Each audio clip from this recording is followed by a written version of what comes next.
بسم اللہ الرحمن الرحیم. میرا نام ڈاکٹر محمد امتیاز حسن ہے. میں کنسلٹنٹ ڈائبٹالوجسٹ ڈائبیٹک انسٹیٹیوٹ پاکستان میں. تو آج کا جو موضوع ہے وہ ایک ڈائبٹیز اور پاؤں کی حفاظت ہے. ڈائبیٹک پیشنٹ کی زندگی میں خدا نخواستہ ایک بہت بڑا خطرہ جو سر پہ منڈلاتا ہے وہ پیر کی انوالومنٹ، پیر کا زخم اور اس کا خراب ہونا اور اس کے بعد کی جو مضمرات ہیں اس سے دوچار ہو سکتا ہے. تو ہمیں ان تکلیفوں میں پڑنے کی بجائے ہمیں یہ کوشش یہ کرنی چاہیے کہ ہم ان سے اس تکلیف سے، خاص طور پہ ڈائبیٹک فٹ جس کو کہتے ہیں، یعنی پاؤں کی تکلیف کی اس بیماری سے بچ سکیں.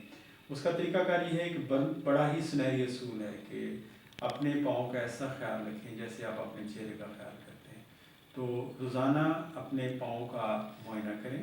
اگر آپ کے لیے مشکل ہے تو گھر کے کسی فرد کی ڈیوٹی لگائیں کہ آپ کا پاؤں کا تلوا خاص طور پہ اور پاؤں کا جو اگلا حصہ ہے وہ آپ اس کا معائنہ کریں. اگر یہ بھی مشکل ہے تو آپ ایک آئینہ لے کے اس کو آپ فرش پہ رکھ لیں اور اس پہ پاؤں کے تلوے کا معائنہ آپ اس طرح کر سکتے ہیں. دوسرا یہ ہے کہ آپ رات کے وقت جب آپ سونے سے پہلے نیم گرم پانی کے اندر آپ پاؤں کو اچھی طرح کسی اچھے موئسچرائزنگ سوپ کے ساتھ اس کو دھوئیں اور اس کو خشک کریں اور اس پہ کوئی اچھا موئسچرائزنگ لوشن یا کوئی پیٹرولیم جیلی وہ لگائیں تاکہ آپ کے پاؤں نرم اور صاف رہیں. اور خدا نخواستہ اگر کسی بھی وجہ سے اس پاؤں پہ زخم آ جاتا ہے تو اس کو فوری طور پہ اپنے ڈاکٹر سے مشورہ کریں. اس کو بالکل لائٹ نہ لیں کہ یہ خود بخود ٹھیک ہو جائے گا.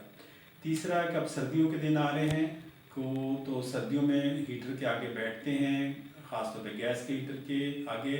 تو کیونکہ پاؤں اگر سن ہیں اور ان پہ سینسیشن نہیں ہے ہیٹ کی تو بعض اوقات زیادہ دیر بیٹھنے سے پاؤں پہ چھالے بن سکتے ہیں جس سے اور جو ہمیں بعد میں پرابلم کر سکتا ہے. اور چوتھی بات یہ ہے کہ کبھی بھی ننگے پاؤں نہ پھریں. کچھ لوگ کہتے ہیں گھاس پہ ننگے پاؤں پھرنے سے ہمیں دماغ کو طاقت ملتی ہے. بالکل نہیں. خدا نخواستہ اگر گھاس کے اندر کوئی کنکر کوئی شیشہ لگا تو پیر کو وہ زخمی کر سکتا ہے جس سے پرابلم ہو سکتے ہیں.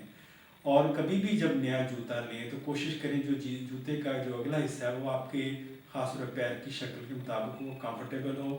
اور نیا جوتا پہلے دن 1 گھنٹے سے زیادہ نہ پہنیں، پھر آہستہ آہستہ 1 گھنٹہ بڑھاتے جائیں تو اس سے آپ کا پاؤں کے چھالے سے بچ سکتے ہیں. اگر خدا نخواستہ چھالا بن جاتا ہے کسی وجہ سے تو کوشش کریں کہ چھالے کو خود بخود پنکچر نہ کریں، اپنے طور پہ کوئی سرجری کرنے کی کوشش نہ کریں. اور جو آخری بات یہ ہے کہ باتھ روم سرجری سے اوائڈ کریں. بہت سارے لوگ اگر کوئی چنڈی بنی ہوئی ہے اس کو خود کاٹنے کی کوشش کرتے ہیں تو اس سے پاؤں پہ وہ زخم کر لیتے ہیں. تو اس طرح کی جو سرجریز ہیں جو خود ساختہ اپنے آپ پہ کرتے ہیں تو اس سے اوائڈ کریں. بہت شکریہ.